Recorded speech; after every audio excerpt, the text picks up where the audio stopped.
Okay. இன்னைக்கு கந்தர் அனுபூதி 36வது ஸ்லோகத்துல இருந்து ஆரம்பிக்கலாம்.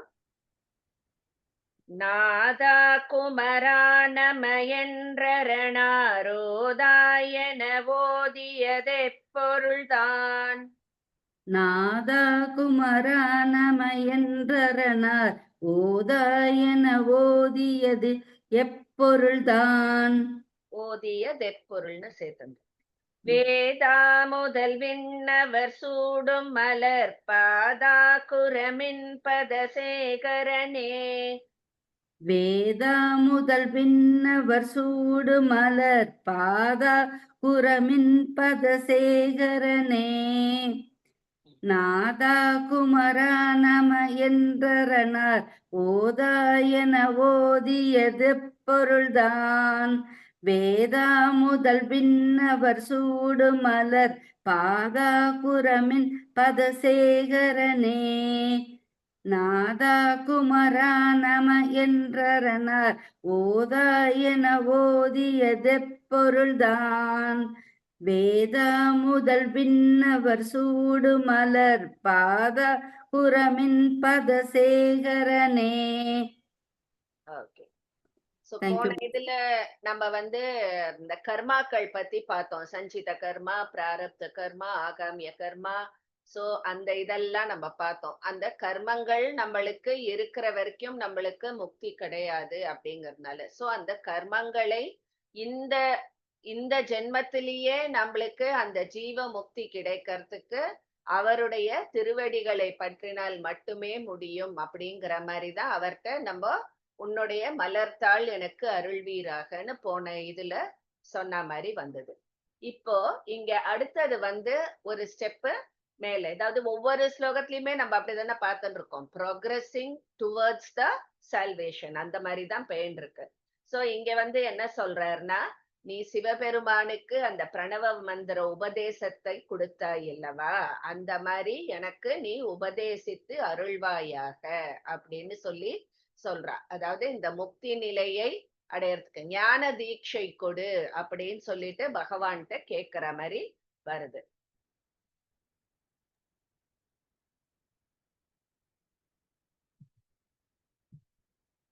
சோ அவன் இப்போ அந்த முக்தியை சீக்கிரமா நான் அடையணும் அப்படின்னு அவனுக்குள்ள ஒரு ஆஹ் உந்துதல்.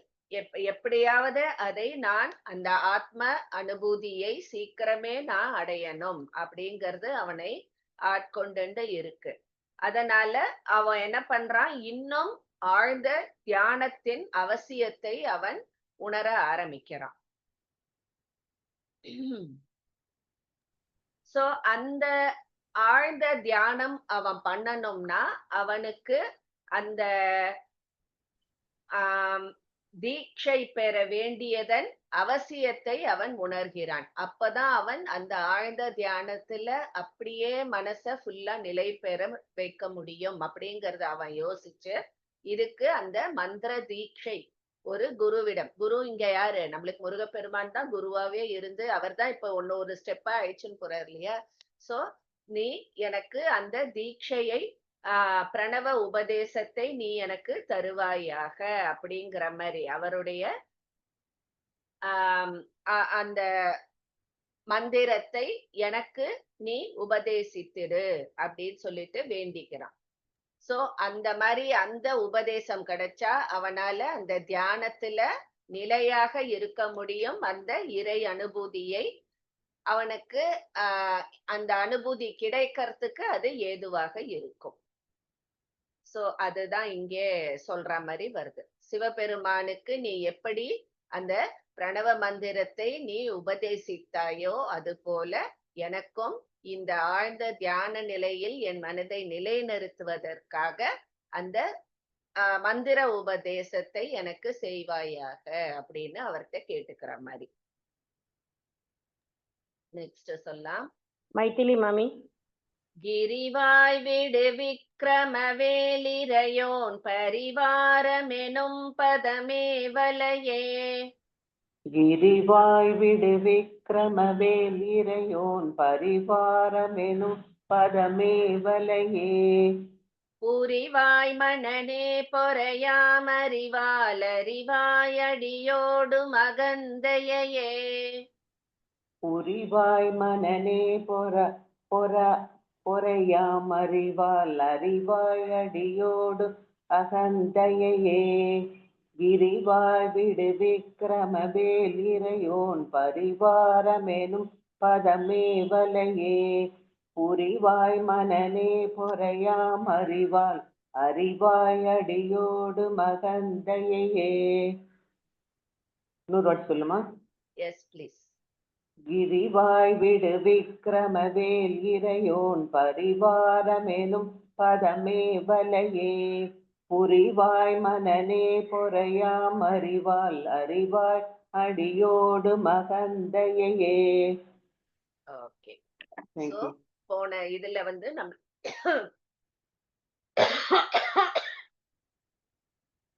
சந்நியாச தீட்சை, அதாவது அந்த மந்திர தீட்சை, பிரணவ தீட்சை கேக்குற மாதிரி போன இதுல பார்த்தோம்.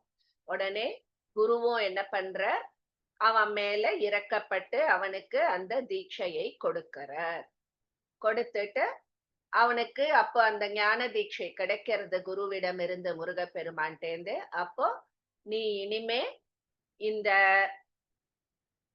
என்ன தீட்சை அப்படின்னா, நீ வந்து இந்த உடம்பு இல்லை, நீ இந்த மனசு இல்லை, உண்மையில் நீ ஆத்மா, நீ அந்த பிரம்மம் அப்படின்னு அந்த குரு அவனுக்கு உபதேசிக்கிற மாதிரி. சோ அவனுடைய அந்த வேண்டுகோளுக்கு இணங்க அவனுக்கு அந்த மந்திர தீட்சை கிடைக்கிறது. நான் இந்த உடல் இல்லை, நான் இந்த மனசும் இல்லை, நான் வெறும் அந்த சைத்தன்யம், நான் அந்த ஆத்மா, அந்த பரம்பொருள், அந்த பிரம்மம் மட்டும்தானா அப்படிங்கிற அந்த விழிப்புணர்வு, அந்த சைத்தன்யம் மட்டும்தான் இருக்கு அப்படிங்கிற அந்த அறிவுரை அவனுக்கு குருவிடமிருந்து கிடைக்கிறது இந்த ஸ்லோகத்துல.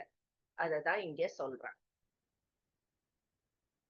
சோ இங்க வந்து அந்த மாதிரி அந்த மந்திர தீட்சை கிடைச்சு இங்க வந்து என்ன சொல்றா, பரிவாரம், இறையோன் பரிவாரம் எனும் பதம் மேவலையே அப்படிங்கிறா. சோ இறையோன் பரிவாரம் அப்படின்னா என்ன, அந்த பகவானுடைய பரிவாரம்னா என்ன, ஃபேமிலி. யாரு அப்படின்னா அந்த பக்தர்கள், இறை தொண்டு செய்பவர்கள் இல்லையா. சோ அதையே வந்து ஒரு வாழ்நாள் முழுக்க தான் ஒரு பணியாக செய்துண்டு அந்த பகவானையே பூஜித்துண்டு இறை தொண்டு செய்துண்டு அவருடைய மகிமைகளை பாடிக்கொண்டு அவர் நாமத்தை ஜபம் பண்ணிண்டு அவரையே தியானிச்சுண்டு அந்த மாதிரி இருக்கிற அந்த இது, அதுதான் அந்த இறைவனின் பரிவாரம் அப்படின்னு. அதாவது வாழ்நாளையே அந்த இறைவனுக்காக அர்ப்பணிக்கிறது, அந்த மாதிரி இறைவனுக்காகவே வாழறது, இறைவனாலேயே வாழறது அப்படிங்கிற அந்த ஒரு கிளாரிட்டியோட இறைவனுக்காக வாழறது அப்படின்ற அந்த இதுல வரும். சோ அந்த மாதிரி ஒரு நிலைமையில பகவான் தவிர அவளுக்கு வேற ஒண்ணுமே தெரியாது, லைஃபே அவருக்கு அப்படின்னு சரண்டர் பண்ணிட்டதுனால அந்த இறைவனை தவிர வேற ஒண்ணுமே இல்லை இந்த உலகத்துல அப்படின்ற அந்த ஒரு இது, அதுதான் அந்த நிலையை எய்தியவாதான் அந்த இறைவன் பரிவாரம் அப்படி சொல்லப்படுபவர்கள். சோ அந்த இறை பரிவாரத்தில் அந்த அந்த அளவுக்கு அந்த ஞானத்தை எனக்கு கொடு அப்படிங்கிற அந்த இது, அந்த அனுபூதியை எனக்கு கொடு, சதா உன்னுடைய ஸ்மரணையிலேயே ஃபுல்லா இருக்கிற மாதிரி, அந்த உன்னை தவிர வேற எந்த நினைப்பும் எனக்கு இருக்கக்கூடாது, அந்த ஒரு இது இறை பரிவாரத்தில் என்னை சேர்த்துக்கொள் அப்படிங்கிற மாதிரி சொல்ற. சோ இப்போ நம்மளுக்கு வந்து ஒரு கேள்வி தோணும், இப்போ நான் இந்த உலகத்துல பக்தியோட இருக்கா, எவ்வளவோ பேரு அவ்வளோ பக்தியோட இருக்கா, அப்ப அது பேரெல்லாம் பக்தி இல்லையா? நானும் தான் தினமும் கோவிலுக்கு போறேன், ஆத்துல பல பூஜைகள் பண்ணிட்டு இருக்கேன், சாஸ்திரத்தை எல்லாம் படிக்கிறேன், அத்தனை சத்சங்கத்துல பங்கேற்கிறேன், சோ இதெல்லாம் பக்தி இல்லையா அப்போனா அப்படின்னு கேட்கலாம். நம்மளும் நம்மளும் வந்து பக்தர்கள் தான், இதுவும் பக்தி தான். ஆனா இது வந்து இரண்டாம் நிலை பக்தி அப்படிங்கிறது. நம்ம இப்ப செலுத்தக்கூடிய இந்த பக்தி வந்து இரண்டாம் நிலை. சோ உண்மையான பக்தர்கள் வந்து என்னன்னா அந்த பகவான் கிட்டயே அவருடைய சிந்தனையிலேயே இருக்கிறது. நம் மனம் வந்து முழுக்க முழுக்க அந்த இறை சிந்தனையிலேயே ஈடுபட்டு இருக்கும். வேற எந்த சிந்தனையும் அவ மனசுல வரவே வராது. ஆனா நம்மளுக்கு அப்படி இல்ல இல்லையா? இப்போ வந்து ஒரு நாளைக்கு வந்து பார்த்தோம்னா அந்த பூஜைன்னா இந்த பூஜை பண்ற அந்த டயத்துல மட்டும்தான் நம்ம அந்த பகவான நினைக்கிறோம் இல்லையா? மத்த நேரத்துல என்ன பண்றோம்? நம்ம பாக்கி நம்மளுடைய லோக வாழ்க்கையில ஈடுபடுறோம். எல்லாம் நம்மளுக்கு வருது. ஆசை, பாசம், விருப்பு, வெறுப்பு எல்லாம் நம்மளுக்கு அந்த செயல்கள்ல எல்லாம் ஈடுபட்டு வாழ்ந்துட்டு இருக்கோம். சோ நம்ம இப்ப செலுத்துற பக்திங்கிறது இரண்டாம் நிலை பக்தி. பட் இவர் கேட்கறதுங்கிறது அந்த இறை பரிவாரத்தோட சேர்றதுங்கிறது முதல் நிலை பக்தி. முதல் நிலை பக்திங்கிறது கம்ப்ளீட் அர்ப்பணம். வேற எதுவுமே மனசுல கிடையாது. வெறும் தெய்வ இறை வழிபாடு, இறை சிந்தனை மட்டுமே நாள் முழுக்க இருந்துண்டு அந்த இது எனக்கு கிடைக்கணும் அப்படின்னு. அதுதான் இறையோன் பரிவாரம் அப்படின்னு சொல்லிட்டு சொல்றான். சோ அந்த ஒரு இது கிடைக்கிறதுக்கு அவன் நான் பிரம்மம் அப்படின்னு தியானம் பண்ண ஆரம்பிச்சானா அவனுக்கு அந்த ஒரு இறை அனுபவம் கிடைக்கும். அதாவது சதா வேற எந்த இதுவுமே இல்ல. இது ரெண்டுமே இன்டர் ரிலேட்டட்ன்ற மாதிரி சொல்றா. அந்த மாதிரி நான் தான் பிரம்மம், அகம் பிரம்மாஸ்மி சொல்றா இல்லையா உபதேச இதுல உபனிஷத்ஸ்ல. அந்த மாதிரி தியானிப்பதன் மூலம் அந்த பிரம்மனின் நிலை, அந்த பரிவாரத்தில் சேரற அந்த ஒரு இது தெரியறது. அந்த நிலை கிடைக்கிறதுக்கு அந்த மாதிரி ஆழ் தியானம் தேவை அப்படின்னு. அதுதான் இங்க சொல்ற. பொறையாம் அறிவால் அறிவாய் அடியோடும் அகந்தையே. சோ அந்த பொறுமைங்கிற அந்த ஞானத்தால் அந்த நான் அப்படிங்கிற அந்த அகந்தை வேரோட களையப்படும் அப்படின்னு சொல்லிட்டு சொல்றேன்.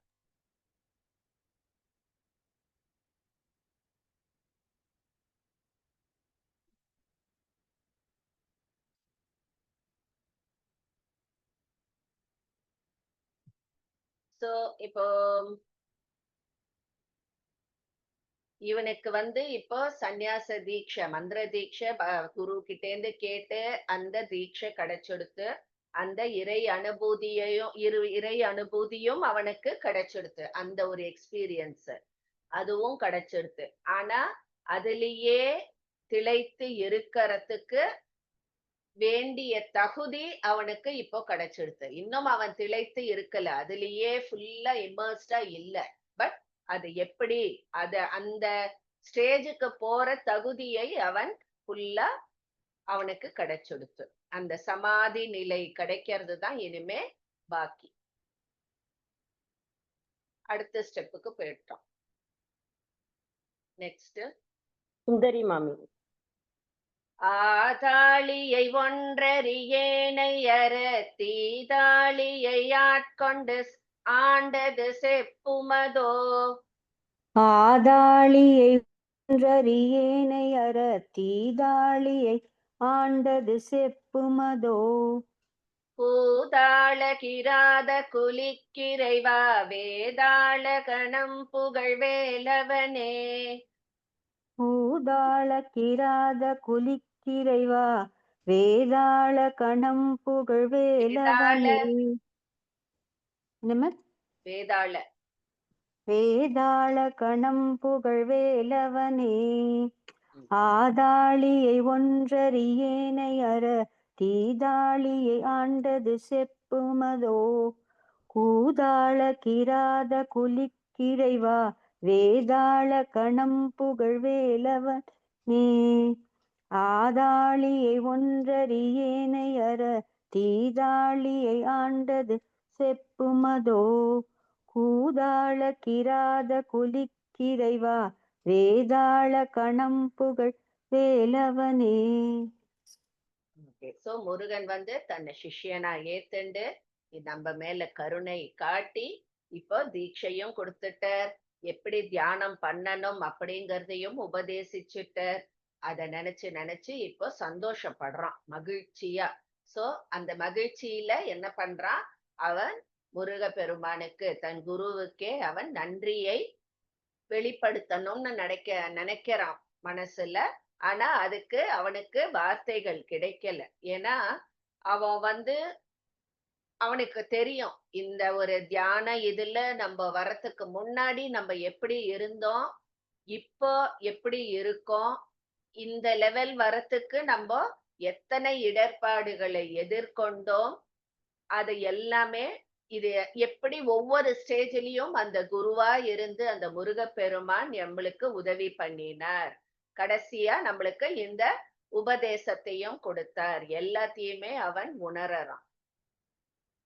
சோ இப்ப இங்க அவன் பெரிய அவன் மூடம், அவன் தீய குணங்கள் நிறைந்தவன்னு அவனை சொல்லிக்கிறான். ஏன் அப்படி சொல்றான் அப்படின்னா, ஏன்னா அவனுடைய அந்த சஞ்சித கர்மா மூட்டை இன்னும் அவ்வளோ கர்மங்களை அடக்கி இருக்கான் அந்த இதுல. சோ அதனாலதான் நான் தீய குணங்கள் நிறைந்தவன் அப்படின்னு சொல்லிட்டு அவனை சொல்றான். அதுதான் தீதாளி அப்படின்னு சொல்றான். சோ தன்னையே ஒரு தீய குணங்கள் நிறைந்தவனா சொல்றான். ஏன்னா அவனுக்கு இன்னும் அவ்வளோ சஞ்சித கர்மா பாக்கி இருக்கு. அத்தனை கர்மாவையும் அவன் இது பண்ணணும். அததான் அவன் இங்கே சொல்றான். நான் அவ்வளோ தீய குணங்கள் கொண்டவனா இருந்த போதும் நீ என்னை ஏத்துண்டு என்னை இப்படி மாத்தி அமைச்சியே. உன் கருணையை பத்தி நான் என்னதான் சொல்றது, எனக்கு சொல்ல வார்த்தைகள் இல்லப்பா அப்படின்னு சொல்லிட்டு அவரை போற்றுவர மாதிரி வருது இந்த இதுல பாட்டுல.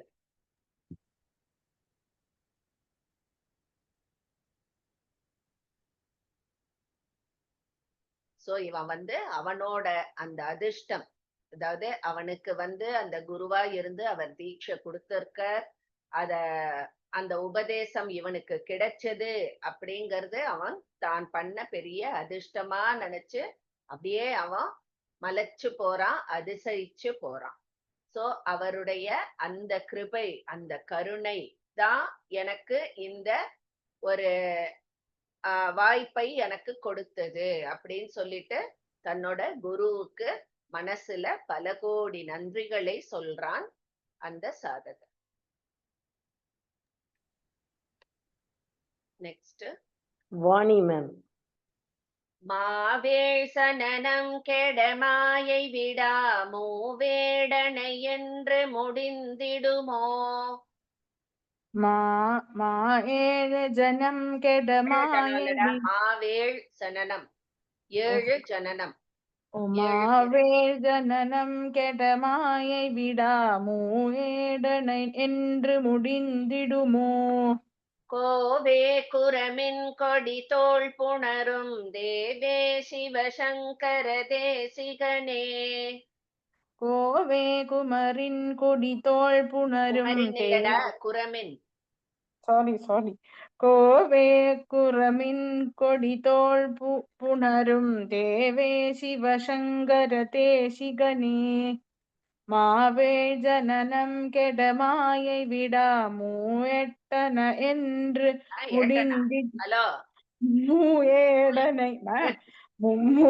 மூஏடனை என்று முடிந்திடுமோ. கோவே குரமின் கொடி தோள் புணரும் தேவே சிவசங்கர தேசிகனே. மாவேள் ஜனனம் கெட மாயை விடா மூஏடனை என்று முடிந்திடுமோ. மூவேடனைன்னு சொல்லிடலாம். சேர்த்து சொல்லும்போது ஏ வேவாயிடும். ஓகே. மாவேள் ஜனனம் கெட மாயை விடா மூவேடன என்று முடிந்திடுமோ. கோவே குரமின் கொடி தோள் புணரும் தேவே சிவசங்கர தேசிகனே. ஓகேவா ma'am? Good good. Thank you. So இங்க அவன் சொல்றான், என்னுடைய இந்த பிறவிகள் 7 வகையான பெரிய பிறவிகள் எனக்கு முடிந்து போறதுக்கு இந்த மாயையிலேந்து இந்த மாயையிலே இன்னும் சிக்கி தவிக்கிறதுக்கு நான் எனக்கு இப்போ 3 ஆசைகள் இருக்கும். அதான் ஏடனைங்கிறது ஆசை.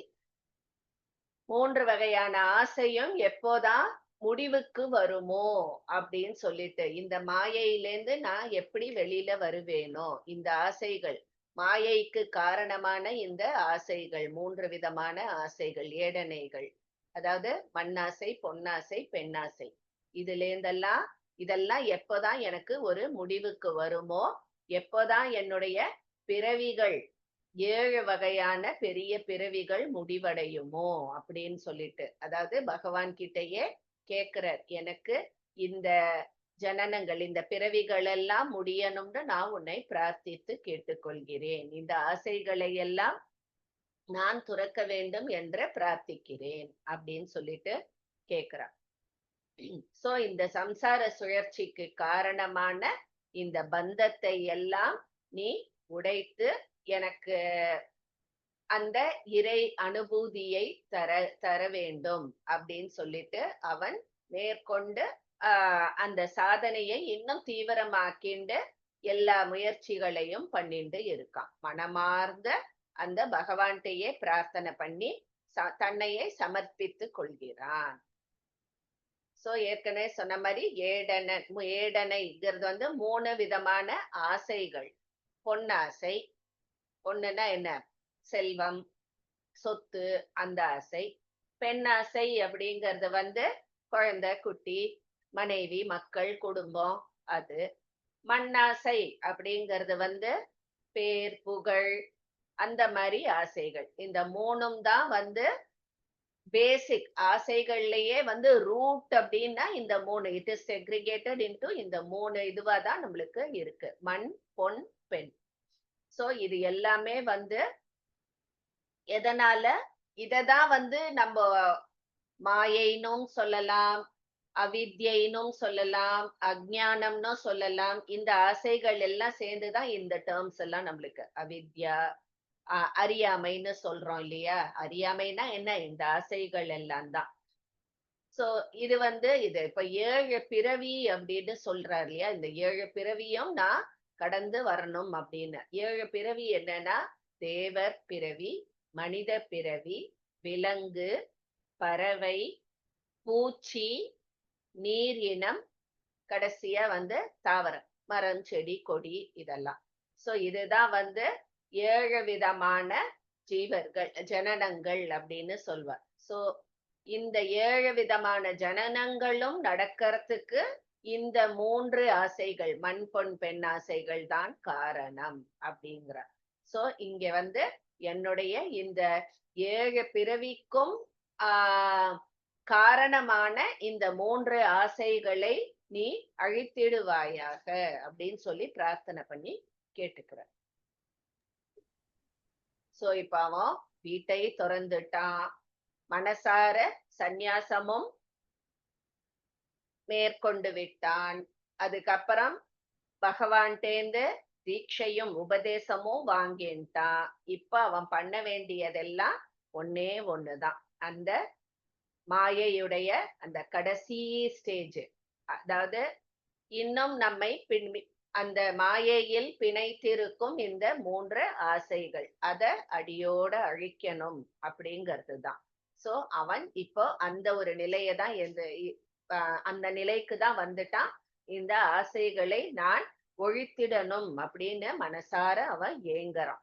சோ இந்த சம்சார சாகரத்திலேருந்து அவனுக்கு எப்படியாவது விடுபடணும் அப்படிங்கிற அந்த ஏக்கம் வந்து இன்னும் தீவிரமானது. அதனால அவன் இப்போ அந்த அதுக்கு வேண்டிய அந்த சாதனையை பண்ற அந்த லாஸ்ட் ஸ்டேஜுக்கு அவன் போயிட்டான். அந்த லாஸ்ட் ஸ்டேஜ ஆரம்பிக்க போறான் அப்படிங்கிறது தான் இங்க நம்மளுக்கு இது பண்றான். சோ இங்க என்ன சொல்றான்னா, முருகர்ட்ட வந்து நீ எப்படி வள்ளியை ஸ்வீகரித்து ஏற்றுக்கொண்டாய், தனக்கு சொந்தமாக்கின்றையோ, அதே மாதிரி என்னையும் நீ உன் வசமாக்கிக் கொள் அப்படின்னு சொல்லிட்டு பிரார்த்தனை பண்ணி கேட்டுக்கிறான். சோ அவன் கிட்டத்தட்ட அந்த ஜீவன் முக்தி நிலைக்கு கொஞ்சம் கொஞ்சமா வந்துட்டான். இன்னும் அத போய் அடையறதுதான் பாக்கி. சோ முருகர்கிட்டயே வந்து கேக்குறான், எப்போ என் மேல நீ தயவு காட்ட போற, உன்னை தவிர எனக்கு வேறு கதி இல்லை என் மேல மனமிருங்கி வெகு சீக்கிரம் எனக்கு தயை செய் அப்படின்னு சொல்லிட்டு வேண்டி கேட்டுக்கிற மாதிரி வரும். சரணடைஞ்சு. நெக்ஸ்ட் ரமாதேவி மாமி. வினை ஓட விடும் கதிர்வேல் மறவேன் மனையோடு தியங்கி மயங்கிடவோ. வினையோட விடும் கதிர்வேல் மறவேன் மனையோடு துயங்கி மயங்கிடவோ. சுனையோடருவித்துறையோடு பசும் தினையோடிதனோடு திரிந்தவனே. சுனையோடு அருவித்துறையோடு பசுன் தினையோடு இதனோடு திரிந்தவனே.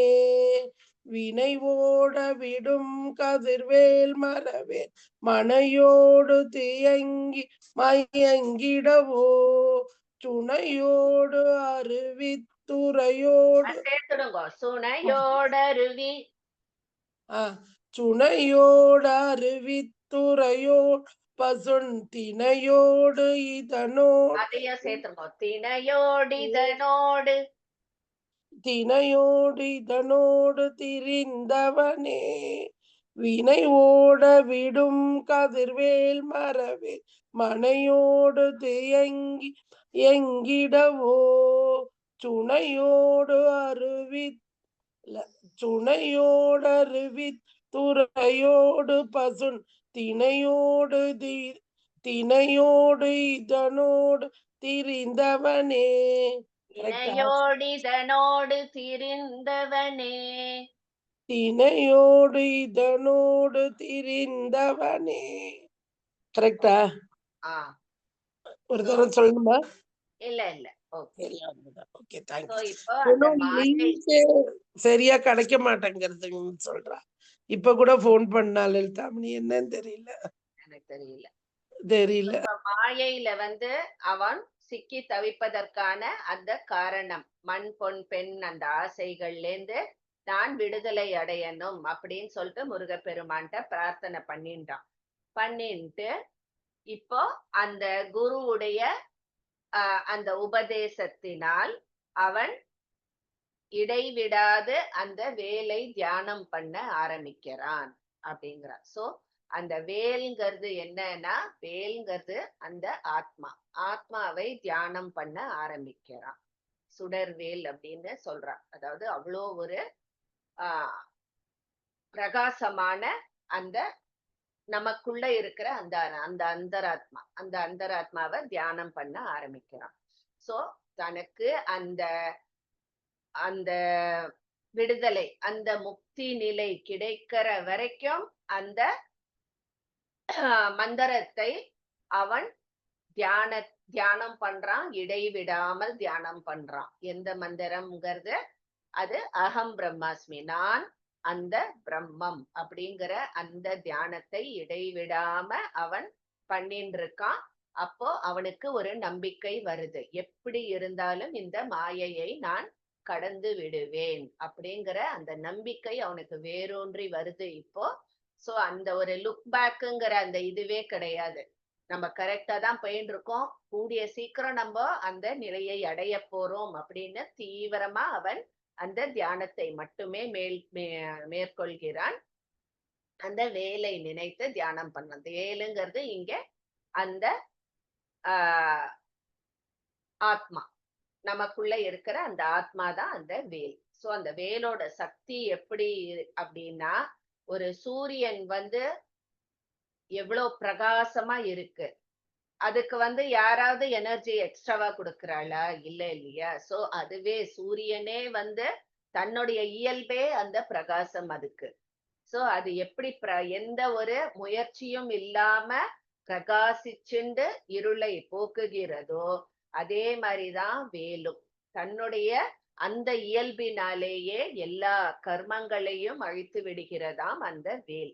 சோ அதனாலதான் வேலை வந்து நம்மளுக்கு சூரியனோட சொல்லி கதிர்வேல் அப்படின்னு ஏன் சொல்றோம், ஞானவேல் அப்படிங்கிறது. சோ அதுதான் அந்த ஒளிர்விடும் சுடரான அந்த வேல், அதுதான் கதிர்வேல் அப்படிங்கிறது. சூரியன் எப்படி எந்த சப்போர்ட்டும் இல்லாம அதுவே தன்னுடைய நேச்சரே அந்த பிரகாசிச்சுண்டு இருளை போக்குறதோ அதே மாதிரி பவர்ஃபுல்லா இருக்கு அந்த வேலும் அப்படின்னு சொல்லிட்டு சொல்றேன்.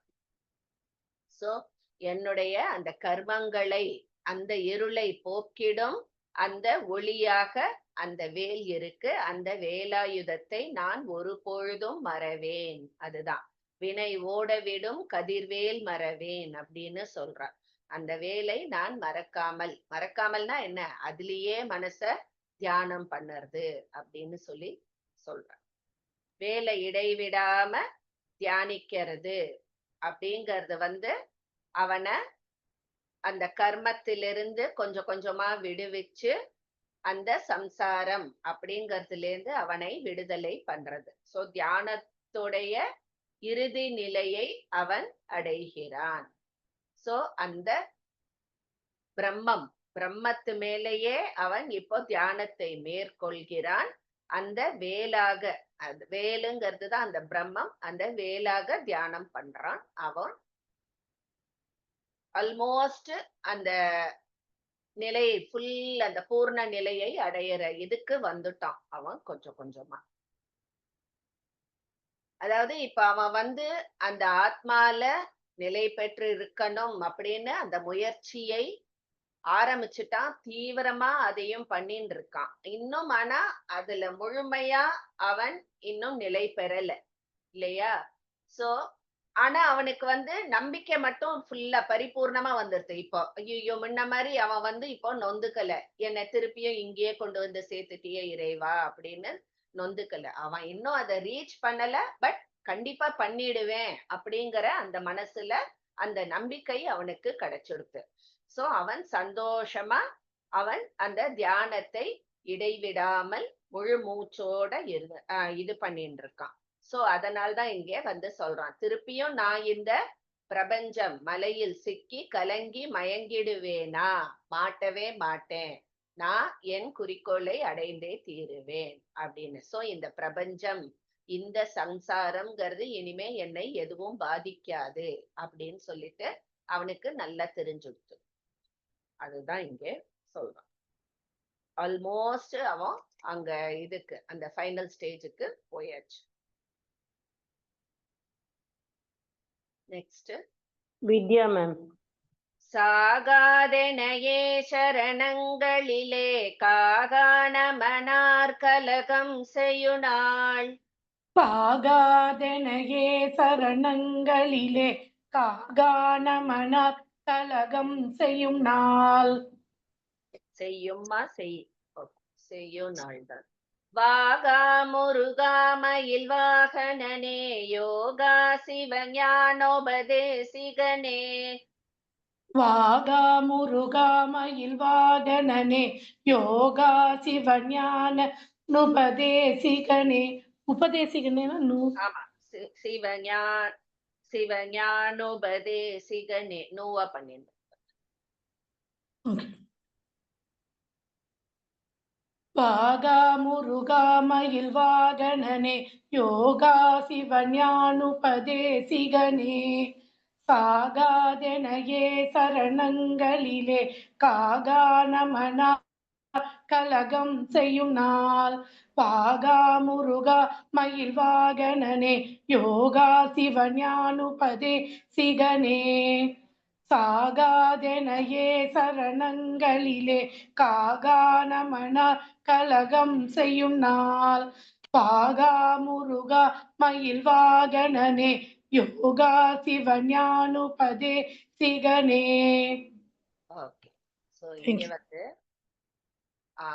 முருகர் கிட்ட கேக்குற, அதாவது என் உயிர் பிரியற அந்த தருவாய், யமன் என் உயிரை பிரித்து எடுத்து போகும் அந்த நாளில் நான் அவன் கைவசப்பட்டு நான் சாகாம இருக்கணும். அதாவது திருப்பியும் இந்த பிறப்பு இறப்பு சுழற்சியில நான் சிக்காமல் இருக்கிறதுக்கு உன்னுடைய அந்த பாதங்களில் என்னை காத்து அருள்வீராக அப்படின்னு சொல்லி, அதாவது இந்த பிறவியிலேயே எனக்கு அந்த முக்தி நிலையை தருவாயாக அப்படின்னு. முக்தி அடைவதற்கு அவன் இப்போ அந்த வேலை மனசுல தியானம் பண்ண ஆரம்பிச்சுட்டான் அப்படின்னு சொன்னேன். அந்த பிரம்மத்தை தியானம் பண்ண ஆரம்பிச்சுட்டான். சோ இப்ப வந்து அவன் அந்த யமன் வந்து என்னை அழைச்சிண்டு போய் திருப்பியும் இந்த பிறப்பு இறப்பு இந்த இதுல ஏன்னா இது பண்ணறதுக்கு இந்த பிறப்பிலேயே இப்பவே என நீ காத்து அருள்வீராக அப்படின்னு. சோ அவன் முக்திக்கு கிட்ட நம்ம நெருங்கிட்டோம் அப்படிங்கிற அந்த உணர்வு அவனுக்கு வந்துடுத்து. சோ அவன் வந்து திருப்பியும் அந்த மறுபிறப்பே இல்லாமல் இருக்கும் அந்த ஜீவ முக்தி. அததான் ஜீவ முக்திங்கிறது என்ன, இப்போ இங்கேயே அப்படின்னு. சோ முக்தினா நம்ம வந்து அவனுக்கு முக்தி கிடைக்கும் அப்படின்னா, முக்திங்கிறது வந்து அது ஒரு தனி இடத்துல தனி ஒரு இதுல அந்த பிளேஸ்ல போய் அங்க ஒரு இது கிடைக்கிறது தான் முக்தி அப்படிங்கிறது இல்ல. இங்கேயே இந்த க்ஷணமே இருக்கிற இடத்திலேயே நம்ம ஜீவ முக்தி பெற முடியும். அதுதான் அவன் கேக்குறான். இந்த உடல்ல வாழ்ந்துன்னு இருக்கும் பொழுதே எனக்கு அந்த ஆன்ம விடுதலை கிடைக்க வேண்டும் அப்படின்னு சொல்லிட்டு. சோ ஒரு நாள் இல்ல ஒரு நாள் அந்த யமதர்மன் வந்து அவன் கடமையை செய்யத்தான் போகிறான். ஏன்னா அது வந்து பிறந்தா இறக்கணும் அப்படிங்கிற அந்த ஒரு நியதி இருக்கு இல்லையா. சோ அவன் வந்து அத பத்தி இவன் கவலைப்படல. அத ஏன்னா இந்த உடல் அழியறதுங்கிறத வந்து தவிர்க்கவே முடியாது. ஏன்னா பிறந்தால் இறந்துதான். இந்த பூத உடல் எப்படி இருந்தாலும் ஒரு நாள் அழியதான் போறது. சோ அவன் கேக்குறது ஜீவ முக்தி, அதாவது இங்கேயே இப்பவே அந்த மோக்ஷம் அப்படிங்கிறத குடு அப்படின்னு. சோ இந்த இடத்துல இந்த நேரத்துல அப்படின்னு எல்லாம் அந்த மோட்சத்துக்கு ஒரு தனி வரையறை எல்லாம் கொடுக்காம நம்ம இந்த மாயையை இந்த உலகத்திலேயே இங்கேயே இப்பொழுதே கடந்து செல்ல எனக்கு நீ துணை புரிவாயாக. சோ இந்த உடல் உயிரோட இருக்கும் பொழுதே அந்த பகவானை அடைந்து, அப்போ அந்த ஒரு ஸ்டேஜ்ல என்னன்னா இந்த உலகத்துல அவனுக்கு இந்த உலக இது மேல அவனுக்கு ஸ்மரணையே இருக்காது. எங்க பார்த்தாலும் எல்லாமே அவனுக்கு அந்த பரம்பொருளாகத்தான் தெரியும். அந்த நிலையை எனக்கு தா அப்படின்ற மாதிரி கேக்குற. எல்லாருக்கும் தான் ஆசை, எந்த கஷ்டமும் இருக்காது, எந்த ஒரு நல்லது கெட்டது எதுவுமே இருக்காது. அதுலயே அப்படியே அந்த டிரான்ஸ் ஸ்டேட்டும் அது மட்டும்தான் உலகம்னு இருக்குது. சோ நம்ம இப்போ வந்து சாகும் பொழுது என்ன ஆகும், நம்மளுக்கு வந்து தெரியும், ஏற்கனவே படிச்ச இது சொன்ன சஞ்சித கர்மா அதெல்லாம் இருக்கு. சோ அந்த சஞ்சித கர்மா பாக்கி இருந்தா என்ன ஆகும், அந்த கர்ம வினைக்கு ஏற்ப நம்மளுக்கு எழுதுறான், கணக்கை எழுதி திருப்பியும் நம்மளுக்கு இந்த பிறப்பை அளிக்கிறான் இல்லையா. சோ இந்த பிறப்பு இறப்பு இந்த சுழற்சிய தவிர்க்கணும் அப்படின்னா அதை இறை பக்தி மூலமோ இல்ல அந்த இறை தியானம் மூலமா தான் நம்மளுக்கு அந்த விடுதலை கிடைக்க பெற வேண்டும். அதனால அந்த பகவானுடைய பாதங்கள்லயே அவன் தன்னை சேர்த்து காப்பாத்து அப்படின்னு சொல்லிட்டு அவன் பாதத்தை பணிந்து பிரார்த்தனை பண்றான். சோ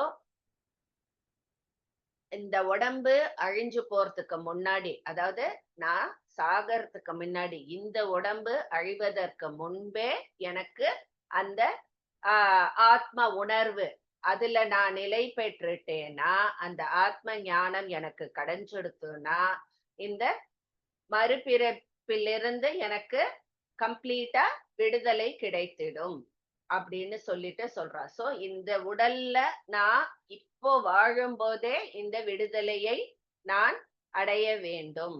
அதுதான் ஜீவன் முக்தி அப்படிங்கிறது கிடைக்கணும்னு ஆசைப்படுறான், கேட்கறான்.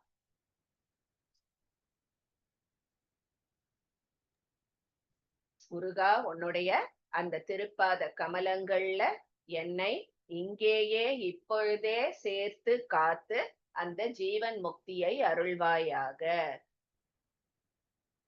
அப்படின்னு சொல்லி கேக்குறான்.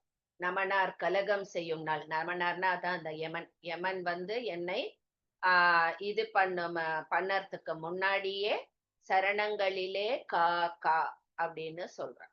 அதாவது என்னை காத்து அருள்வாயாக.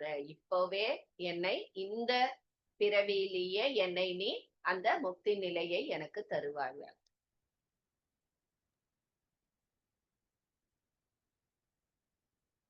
இன்னும் ஒண்ணு போலமா போருமா? மேம் போரும் மேம். போறோம்ல மண்டக்காயறது எனக்கு. போரும் மேம். நீங்க சொல்ல மேம். சரி சுதா மாமி வாங்க. சுதா மாமி, சுதா விஸ்வநாதன் மேம். ஏன் Yes, மீனோ ma'am. இவ்வளவு மோசமா சொல்றேன்னா? ஐயோ மேம், அதுக்குள்ள உங்களுக்கு கஷ்டம் இல்லாம இருக்கணும்னு நீங்க சொல்லிட்டு இருந்தா நான் நாள் முழுக்க கேட்டுட்டு இருப்பேன். நீங்க கஷ்டப்படக்கூடாதுங்கிறதுக்கு தான் மேம் சொன்னேன். சாரி மேம், தப்பா. சிச்சி இல்ல இல்ல ஒரு சொல்லுங்க. ஆன்மீகத்துல முன்னேற்றம் அடையணும்னா எப்பேற்பட்ட அது ஒரு போராட்டம், எப்பேற்பட்ட சறுக்கல்கள், எவ்வளோ ஒரு டிட்டர்மினேஷன் வேணும்.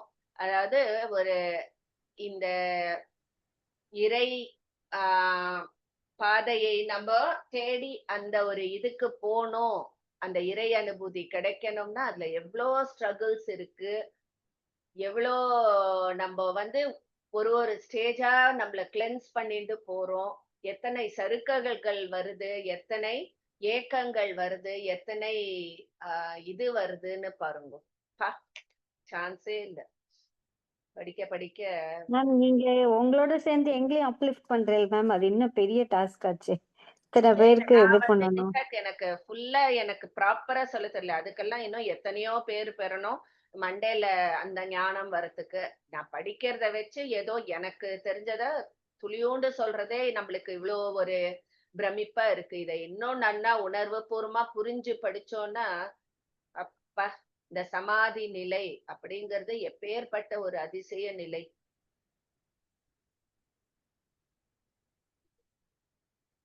அதுதான் இந்த இது சொல்லுவா, துரியாதீதான்னு சொல்லுவா இல்லையா? அதையும் தாண்டி, அதாவது நம்மளோட 3 அவஸ்தைகள் இருக்கு, ஜாகிரத், சொப்ன, சுஷுப்தி. அதையும் தாண்டின அந்த ஒரு நிலைதான் அந்த சமாதி நிலை, துரியம். அந்த நிலைக்கு அழைச்சுட்டு போனோம்.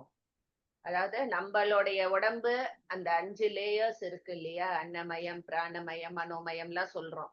அது எல்லாம் தாண்டி உள்ள டிராவல் பண்ணி அந்த உள்ள 5 லேயருக்கும் உள்ள இருக்கிறது அந்த ஆத்மா. அந்த ஆத்மாவை போய் ரீச் பண்ணி அங்கேயே நம்ம மனச வச்சு தியானம் பண்றது. ஒவ்வொரு லேயரா இது இல்ல, நான் இல்லன்னு போய் அந்த இடத்துல போய் அதை தியானம். அதுதான் அந்த இறை அனுபூதிங்கிறது. அதுல போய் திளைத்துட்டோம்னா வேற எதுவுமே நம்மளுக்கு அதுக்கப்புறம் தெரியாது. வெறும் அந்த எங்க பார்த்தாலும் அந்த பரம்பொருள் மட்டும். அது சச் a பியூட்டிஃபுல் என்லைட்டன்மெண்ட். இதெல்லாம் ரொம்ப பக்குவம் வேணுமே மேம்.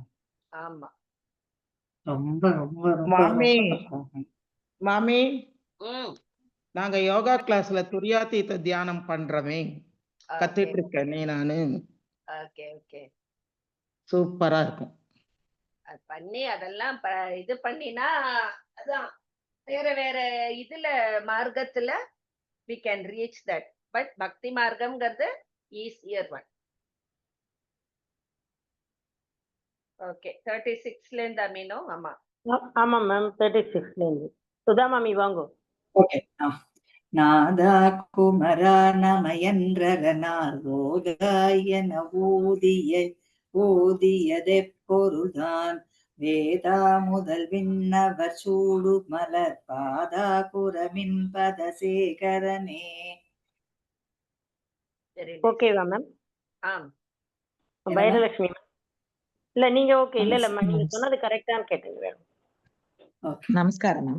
கிரிவாய் விடு விக்ரமவேல் இறையோன் பரிவாரம் எனும் பதமே வளையே புரிவாய் மனநே பொறையாம் அறிவால் அறிவாய் அடியோடும் மகந்தையே.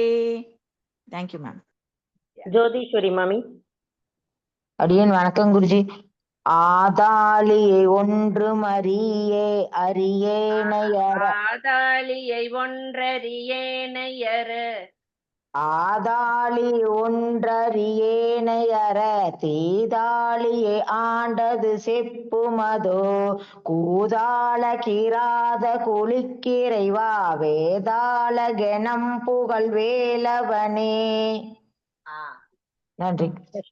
சசி ரவி மம்மி. நமஸ்காரம் மேம். ஆ. மாவேள் ஜனனம் கெடமாயை விடா மூவேடனை என்று முடிந்திடுமோ கோவே குரமின் கொடி தோள் புணரும் தேவே சிவசங்கர தேசிகனே. இப்ப இது சொல்லும்போதே நம்மளுக்கு முன்னாடி என்ன அப்படியே சொல்லுவோம், பட் இப்ப படிக்கும் பொழுது அந்த 7 பிறவி அந்த 3 ஆசைகளை நான் எப்போ கடப்பேன் அப்படிங்கிறது மனசுல நம்மளுக்கு பதியறது பாருங்க. ஒரு ஸ்லோகம் படிக்கும் போது இந்த 7 அப்படிங்கும் போது அந்த ஓகே இந்த 7 பிறவியை நம்மளுக்கு திருப்பியும் அந்த சுழற்சியில கொண்டு போற அந்த ஆசை இருக்கிறதுனால தான் இந்த 7 பிறவி வருது. இந்த ஆசைகள் எப்போ நான் களைய போகிறேன் அப்படின்றது. சோ இத மீனிங்கோட படிக்கும்போது அப்படியே மனசுல பதிஞ்சுடுறது. ஹேமாவதி மாமி.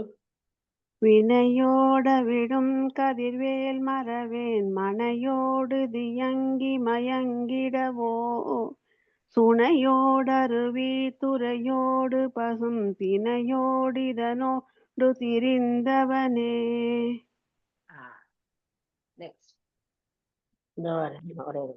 தலைவாணி மேம். Yes ma'am.